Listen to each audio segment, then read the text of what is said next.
इस्लाम में क्या देशभक्ति। जी। आप दुनिया के जिस मुल्क में रहते हैं, इस्लाम तो पूरी दुनिया में, तो आप उस मुल्क से देशभक्ति जिसको आप कह लीजिए वो होगी ना। जो मुस्लिम आवाम है वो अपने लीडर को समर्थन नहीं देती। जब आप अपने लीडर को ही समर्थन नहीं दीजिएगा तो लीडर बनेगा कहाँ? अगर ओवैसी को आपकी आवाज उठाता है, आपके लिए लड़ता है, आपके लिए सब कुछ करता, तो उनको चुनिए। वो आपकी आवाज वोट लेने के वक्त में उठाएंगे। वोट के बाद पार्लियामेंट में आप भी देखिए कितने लोगों ने साथ दिया आपके वक्फ वाले बिल में। वो आजादी के बाद जब डेमोक्रेसी आई तो मुसलमानों ने डेमोक्रेसी को अपने आका कांग्रेस के हिसाब से समझा। जो मुसलमानों की सही नुमाइंदगी करना चाहता, उनकी हिमायत करना चाहता, उसको मुसलमान खुद नहीं चुनना चाहते हैं।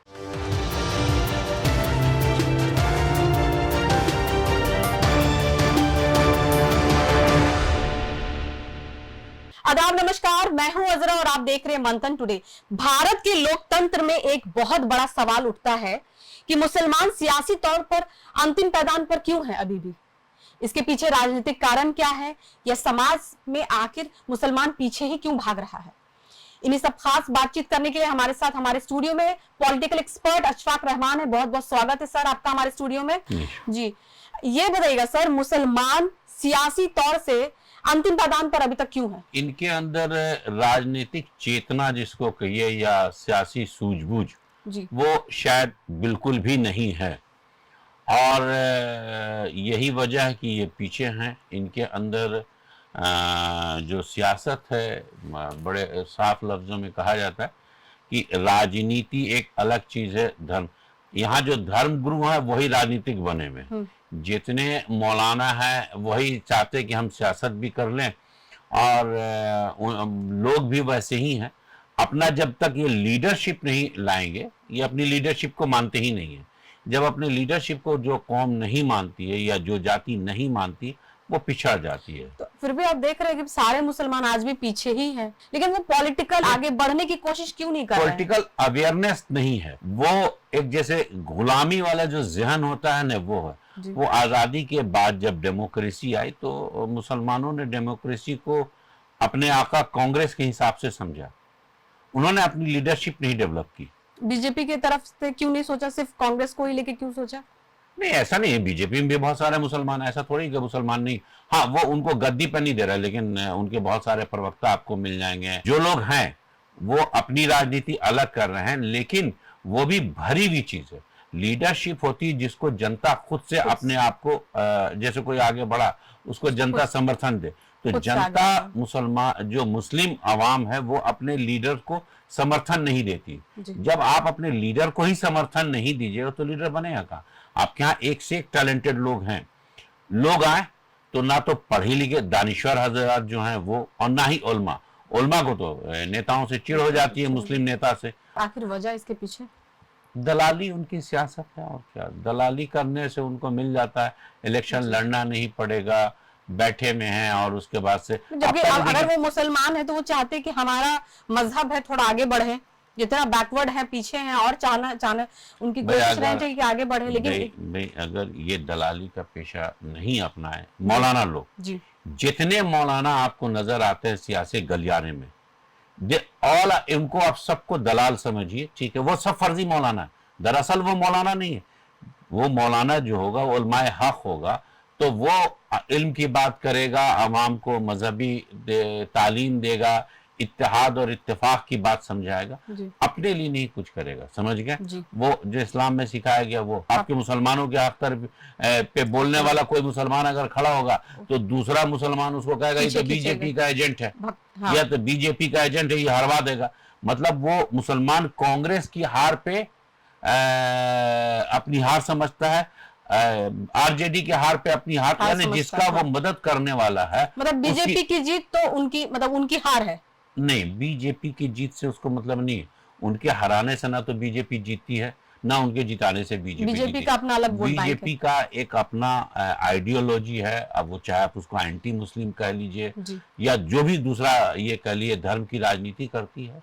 तो धर्म की राजनीति आज के दिन में सभी करते हैं। समझ में आया? मुसलमान जो है ना, वो जो सो कॉल्ड सेकुलर पार्टियां कहलाती हैं। अब सेकुलर पार्टी में कौन है? एक तो कांग्रेस कहलाएगी, बिहार में एक आरजेडी कहलाएगी, आप देखिए उनके साथ एक भी मुस्लिम नेता है नहीं।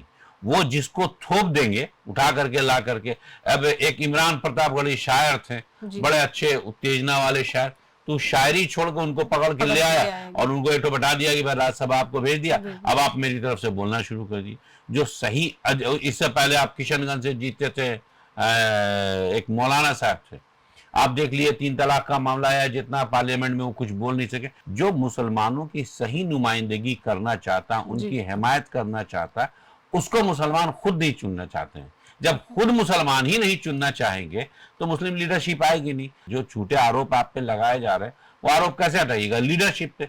आप अपना लीडर किसी को मानते ही नहीं। आप सोचेंगे मेरी आवाज उठाएंगे तेजस्वी, कितनी जगह पर तेजस्वी आपके चले जाएंगे। मेरी आवाज उठाएंगे राहुल गांधी, यादव है, पप्पू यादव, जो भी मतलब जिनका भी आप नाम ले लीजिए, ये आवाज उठाएंगे। वो आपकी आवाज क्यों उठाएंगे? वो आपकी आवाज वोट लेने के वक्त में उठाएंगे। वोट के बाद पार्लियामेंट में आप भी देखिए कितने लोगों ने साथ दिया आपके वक्फ वाले बिल में।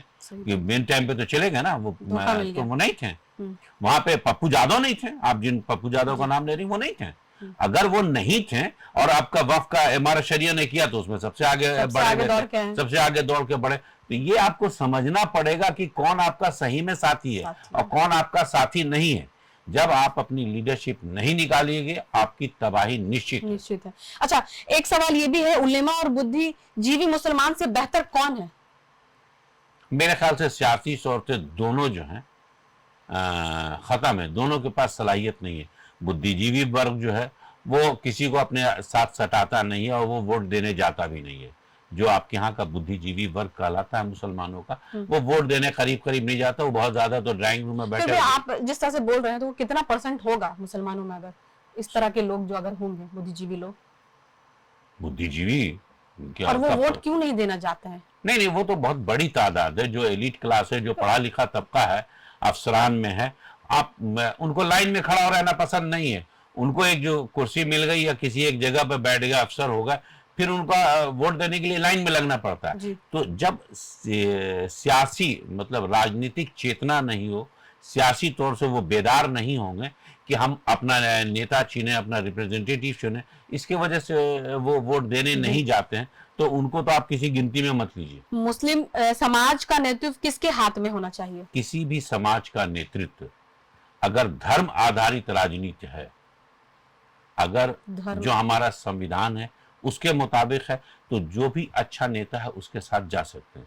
लेकिन जब आज देश में पिछले एक लंबे अरसे से धर्म आधारित राजनीति है, तो हर धर्म के मानने वाले का अपना एक पॉलिटिकल लीडर अलग होना चाहिए। धार्मिक नेता अलग होना चाहिए और पॉलिटिकल नेता अलग होना चाहिए। उल्लेमाए सूर पर आप इतना बरसते क्यों हैं? फर्जी मौलाना उनको कहिए, जो दाढ़ी लगा के निकले हुए, टोपी ले हुए, अचन तक का पैजामा पहनते हैं और हर वक्त एक घट्टा लगाए हुए, समझ गए, ज्यादा, और सियासी गलियारे में जाकर के बैठे में दरबारी कर रहे हैं, उनको उलमाए सू कहते हैं। उन्हीं लोगों की वजह से तो ये पूरा, उन लोगों ने एक अलग दुकान खोल ली है, ये मसलक वो मसलक वो मसलक। इस्लाम में कहाँ पे मसलक है? पूरी कुरान पढ़ जाइए, कहीं नहीं, पूरी हदीस पढ़ जाइए, जितनी भी हदीस है, किसी हदीस में भी कोई मसलक का कोई जिक्र नहीं। सब अपनी अपनी दुकान खोल के बैठे, मतलब धर्म को उन्होंने अपने धंधे से जोड़ लिया।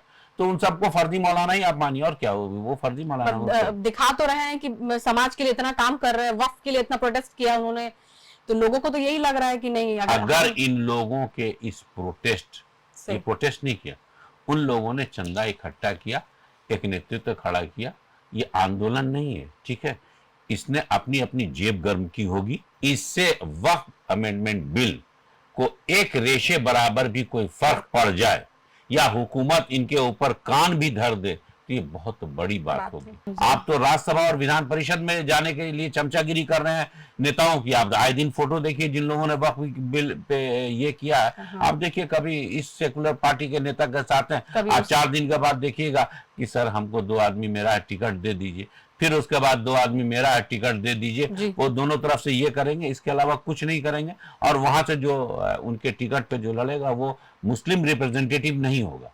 जी, अच्छा, मुसलमानों की सियासी बदहाली के लिए कौन जिम्मेदार है? मुस्लिम अवाम जिम्मेवार है, और ये उलमाए सू की जो बहुत बड़ी जमात है, सही जिम्मेवार वही है। उन लोगों ने इतना डिवाइड कर दिया है मसलक के नाम पे, जो इस्लाम का हिस्सा ही नहीं है। इस्लाम के मानने वाले, भाई इस्लाम में क्या है? देशभक्ति। जी आप दुनिया के जिस मुल्क में रहते हैं, इस्लाम तो पूरी दुनिया में, तो आप उस मुल्क से देशभक्ति जिसको आप कह लीजिए वो होगी। तो ऐसे में जब आपके यहाँ डिफरेंसेस है तो जिम्मेवार कौन कहलाएगा? जिम्मेवार तो ये इनके वजह से आवाम। मसलक है क्या? उलमा के सलीके को पे चलने को मसलक कहते हैं। रसूलुल्लाह के तरीके पे चलने को क्या कहते हैं? सुन्नत कहते हैं और इस्लाम कहते हैं। और उन्हीं के इसमें से निकले हुए जो उलमा है, उलमा के सलीके को मसलक कहते हैं। मसलक का जिक्र अगर किसी हदीस में हो जो सही हदीस है या कुरान की किसी आयत में हो तो आप दिखा दीजिए। है नहीं, ये सब अपनी अपनी दुकान खोल करके बैठे हुए हैं। जी। अच्छा, मुसलमान चुनाव लड़ने से इतना डरता क्यों है? नहीं, मुसलमान चुनाव लड़ने से डरता नहीं है, ऐसी ये बात नहीं है। आप अपना कोई दल नहीं बना रहे हैं, अगर अपना दल है तो उसका समर्थन नहीं कर रहे हैं, तो इस वजह से चुनाव लड़ने से डरना नहीं कहा जाएगा। वो कहिए कि राजनीति की समझ नहीं है, और राजनीतिक समझ या राजनीतिक चेतना नहीं है तो राजनीतिक समझ नहीं है। जी। अच्छा, एक आखिरी सवाल रहेगा आपसे। तेजस्वी और ओवैसी में मुसलमानों को नेता चुनना हो तो किसको चुनना चाहिए? एक नाम। सीधे ओवैसी को चुनना चाहिए। ओवैसी को नाम हाँ चुनना बिल्कुल, चाहिए। 100% ओवैसी को चुनना चाहिए। जी। अगर ओवैसी को आपकी आवाज उठाता है, आपके लिए लड़ता है, आपके लिए सब कुछ करता है, तो उनको चुनिए। फिलहाल के लिए इतना ही। देश विदेश की ताजा खबरों को देखने के लिए देखते रहिए मंथन टुडे। अगर आपने हमारे चैनल को सब्सक्राइब नहीं किया है तो अभी करें, लाइक करें, शेयर करें, फॉलो करें। शुक्रिया।